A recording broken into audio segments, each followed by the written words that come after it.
Hey, welcome back to Two Super Guys Trade Stocks. I'm Dylan. And I'm Vinny. And Crowdstrike obviously destroyed the whole world for like a day. Kind of terrifying. We're going to take a look at two things. One, is Crowdstrike a buy after this massive fallout, or are its competitors a buy? And does Nancy Pelosi own one of these?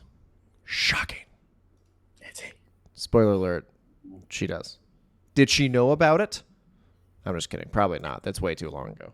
She's Senator Palpatine, I'm pretty sure. she's very, very uncorruptible. We're good. So here's CrowdStrike, right? Massive drop. You're chilling around the 395 range, and now you're on the 295 range. Yikes. Wow.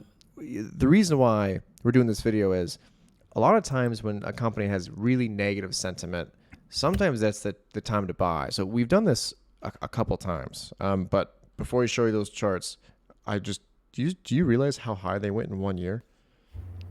No, I did not realize just how massive like the bull run had been for CrowdStrike.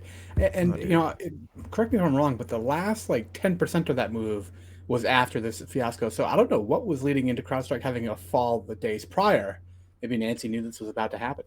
I mean, they had gone up so much right here. Yeah. So, maybe it's just a little bit of a healthy correction, but I agree. They killed it for a year. The whole market was kind of selling off over those days too. So yeah, that makes sense. True. Now, why are we talking about this? So here's Meta, chilling around 130, 140, all the way down to 90 in a span of like 5 days, right? This was about a year and a half ago. This is when we said, hey, this actually might be a buy. I got greedy and posted my limit order way too low. But this is a time where if you had bought when every article online is like, oh, this company sucks, this is trash, you're sitting on 500% gains. Congrats. Wonderful. Yeah. This is another one. This is Schwab. So this was March 2023 after there was that whole banking fiasco. A lot of banks took a hit. Schwab took an abnormally crazy large hit. It was almost like 40%. They're chilling around 75, 80 range down to 45. Crazy. I bought some, worked out very well, except for the last 3 days. Not ideal. But I did partial around 75 anyway, so kind of worked out. Fair enough. In my opinion, I'm not an expert here. They kind of messed up a little bit. Yeah. And just to be clear, we have done multiple videos on companies that are not doing well that we were also like most recently Walgreens. We're not touching it. Oof. Fundamentals are bad. Every time a stock like tanks and starts getting a lot of negative publicity, I get a little bit excited and I want to do a little due diligence on them and find out whether or not it's worth adding to my portfolio.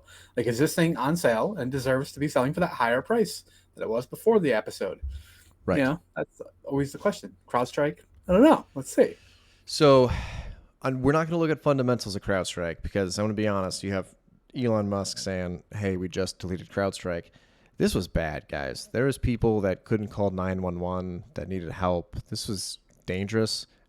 In a high margin business that they're in with a lot of competitors, I think they're going to be screwed for years, in my humble opinion. Reputational harm is your thought process to be so egregious. It's a kind of a crowded space. So as you can see here, this is January 2023 was when it was published, but you can see CrowdStrike 17.7% of market share.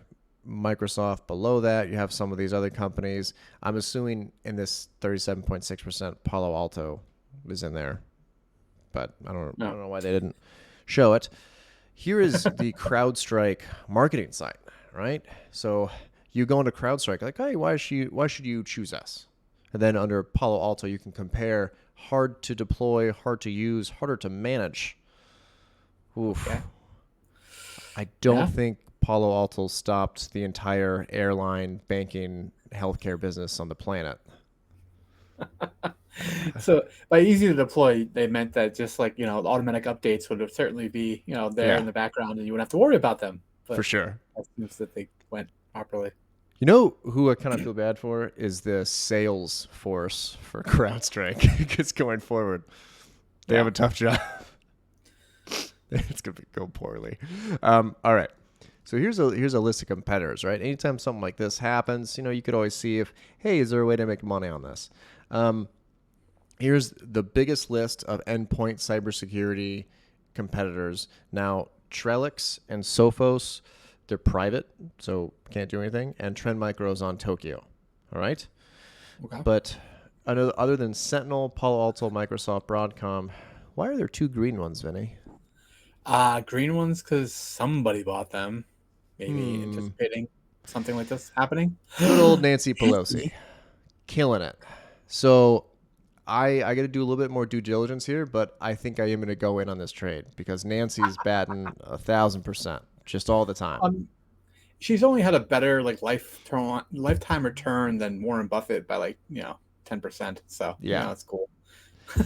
This is the woman who, I mean, she would never use political information to further herself, but she bought, let's see, 20 call options. I want to make it so you can see my mouse.